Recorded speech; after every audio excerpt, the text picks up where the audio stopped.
All right, in Calculus, Chapter 2, Lesson 6, this is our last lesson of the chapter, and it's related rates. So related rate and real life problems today. We'll be using a lot of things with respect to time today. All right, the first one's a very simple one. It says, suppose x and y are both differentiable functions of t, meaning with respect to time. They're related by this equation, y equals x squared plus 3. Find dy dt when x is 1, given that dx dt is 2 when x equals 1.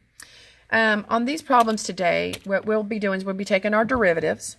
So the derivative of y with respect to t, that would be dy dt. The derivative of x squared will be 2x, but dx dt. The derivative of 3 is still 0, even though it's with respect to time. It's still a constant, so it'll still be 0. Now it says find dy dt, so that's what we're looking for. When x is 1, we plug in a 1. Given dx dt is 2, and you plug in a 2 there. So once you do all that plugging in, this answer would be 4. So some of them, your homework starts off as simple as this, just a plain, simple, very simple, plain Jane one. Then we're going to jump into a story problem.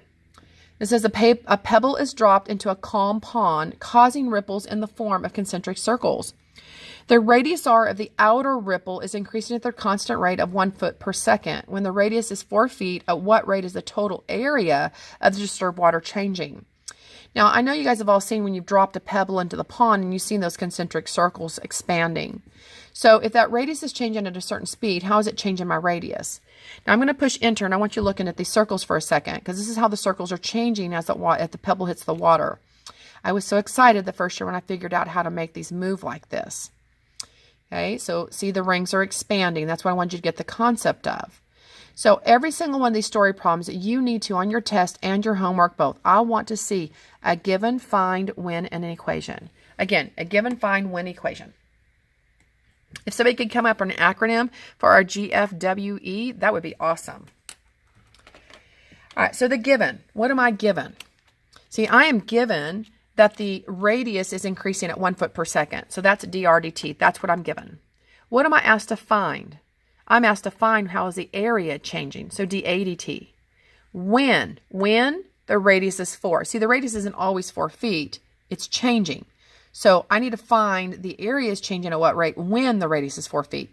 Now, if I'm talking about radiuses and I'm talking about area, my equation would be area equals pi r squared. So now we're ready to take our derivatives with respect to time. So the derivative of a with respect to time, that's dA dt. The derivative of this, that'd be 2 pi r to the first, so there's 2 pi r, but then it's dr dt. See, I'm trying to find dA dt. When r is 4, plug a 4 here. When this is 1, plug in a 1. And therefore, my answer would be 8 pi square feet per second. That is how fast my area is changing when the radius is 4 feet, when the radius is changing at the rate of 1 feet per second. So air is being pumped into a spherical balloon at a rate of 4.5 cubic feet per minute. Find the rate of change of the radius when the radius is 2 feet. So again, the balloon started here. It's getting bigger, and it's getting bigger, and it's getting bigger. So I know I given, find, win, and equation. I am given 4.5 cubic feet per minute. That's constant. That's what the volume is changing at, dV dt. What am I supposed to find? The rate of change of the radius. Find dr dt. When the radius is 2 feet. My equation relating volume and radius. Volume is 4/3 pi r cubed. The derivative, because we're talking derivatives here. So the derivative, the change in volume with respect to time. 3 times 4/3 is 4. Pi r, drop it 1, squared. Change in radius with respect to time. Now I know the dV dt is 9/2 when the r is 2. So we start plugging in our numbers. This is 4 times that. That's 16 pi. Has to be divided over. So I'm going to get 9 divided by the 32 pi. Now, if your homework wants the decimal, you have to make sure your 32 pi is in parentheses. If you only do 9 divided by 32 and then pi after, it's going to take 9/32 and then times that by pi. I want it to be 32 pi together divided into the 9. So make sure you're typing that right. Oh, and on my test, you have to have the units or you lose a point. All right, so it says at a sand and gravel plant, sand is falling off of a conveyor belt onto a conical pile, that means a cone, at a rate of 6 cubic feet per minute. Ah, what's that telling me? Stop and think. It's falling onto it at the rate of 6 cubic feet per minute. That's your dV dt. See, that's the dV dt. That's my given. All right, so I already know I need a cone. My given, find, and when. I'm given the change in the volume with respect to time. Now let's read on. The diameter of the base of the cone is approximately 3 times the altitude. So the diameter all the way across, that would mean 2 radiuses, is about equal to 3 times this height. Okay, as I read on, it says at what rate is the height of the pile changing, find dh dt, when the pile is 4 feet high. So when h is 4 feet. So my equation for volume is 1/3 pi r squared h. We got a problem, Houston. See, we've got volume, we've got radius, we've got height. We got 3 variables. We're not going to want to take the derivative of that with those 3 variables. We need to get this down to only 2 variables. If I go back and read my story, it said the diameter of the cone was approximately 3 times that altitude. See, the diameter is 3 times the height. That diameter is 2 radiuses. Now at this point, since I want dh dt, I know h, I want to figure out what this r is in terms of h. In other words, I want to get rid of the r in the equation. So to get rid of this r, I need to know what is r equal over here in terms of h. So I divide by 2, my r is 3/2 h. But see, I want r squared. So if I square that, that would be 9/4 h squared. I'm going to plug that in for the r squared, y'all. Now, 1/3 of 9 would be 3, so this becomes 3/4 pi h to the third. Now I'm ready for my derivative. I've got volume, I've got height, dv dt, dh dt. We are good to go. So I take the derivatives. Again, bump the 3 to the front, 9/4, drop it 1, that's 2. It's dh dt. That's what I'm trying to find.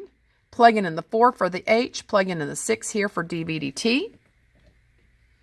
And then we finish solving that.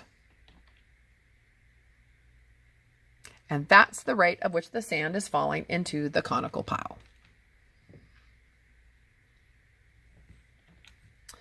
All right, a fish is reeled in at a rate of 2.9 feet per second from a point 10 foot above the water.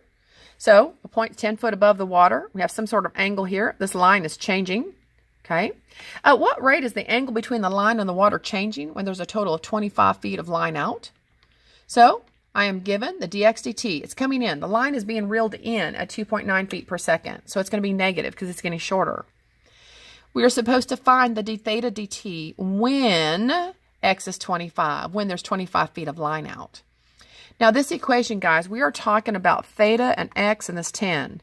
So that would be the sine of theta is 10 over x. So the sine of theta is 10 over x. If I take the derivative at this point, the derivative of the sine is the cosine. Oh, actually, sorry, I did a rewrite first. 10x to the negative 1. Now we're ready for the derivative. So derivative of the sine is cosine of theta, d theta dt. This derivative, negative 10. Drop that 1 to negative 2, dx dt. Now I know dx dt. I need to find the d theta dt when x is 25. Now what happens here on these triangle ones, you need to draw another picture for your when. Because see, this is changing. This isn't always 25. But for the when, I want to be able to plug numbers in down here. So I need to do Pythagorean theorem to get this other side. So I would do 25 squared, take away 10 squared, and then take the square root of that. And this side here is square root of 525. So the cosine of theta, that's adjacent over hypotenuse. D theta dt we don't know. Negative 10 over x squared. That was right here. X was 25. dx dt is negative 2.9. Now you're going to use your calculator for this one just to make it a little bit easier on you, but you are solving for d theta dt. So multiply both sides by this reciprocal right here, and you would get your final answer. And these answers should always be in radians and not in degrees.